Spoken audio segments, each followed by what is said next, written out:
Alexis Navalny est vivant, il est de retour, il le fait savoir, on va voir ça avec vous. Malheureusement, il n'est pas vraiment sorti d'affaire.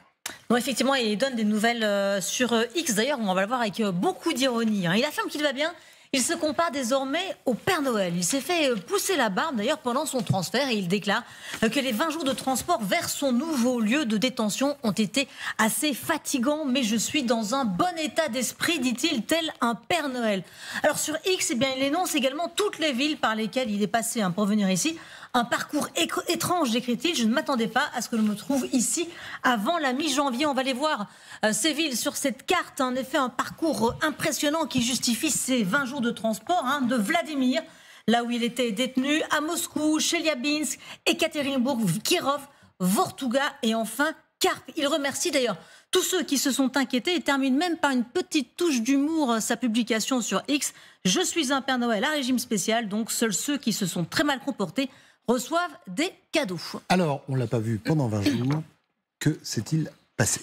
Bien, c'était le temps de son transfert. Effectivement, quand on connaît l'étendue de la Russie, que les trajets peuvent en effet durer très longtemps, c'est la procédure. Et lorsque les proches et les conseils de Navalny se sont inquiétés de ne plus avoir de ces nouvelles vers le 5 décembre, dans la colonie de la région de Vladimir, à 250 km de Moscou, là où il était, bien la probabilité d'un transfert s'est dessinée, rapidement confirmée d'ailleurs. Alors, quel objectif pour les autorités? L'isoler encore davantage alors que la présidentielle aura lieu dans 3 mois. Un message également aux opposants à regarder ce qui se passe quand on cherche à défier véritablement le président Poutine.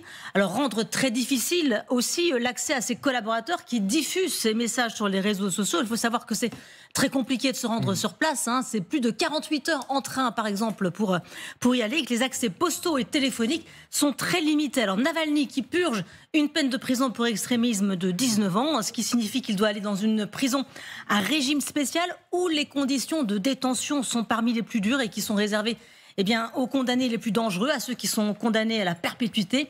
Sont passés par Cap, notamment les magnats du pétrole, Mikhail Khodorkovsky ou encore Platon Lebedev. Il y en a à peu près une quarantaine en Russie de ces colonies. Alors Paris ou encore la Maison-Blanche s'inquiètent du sort d'Alexei Navalny et Washington évoque notamment des conditions de détention injustes dans ce communiqué.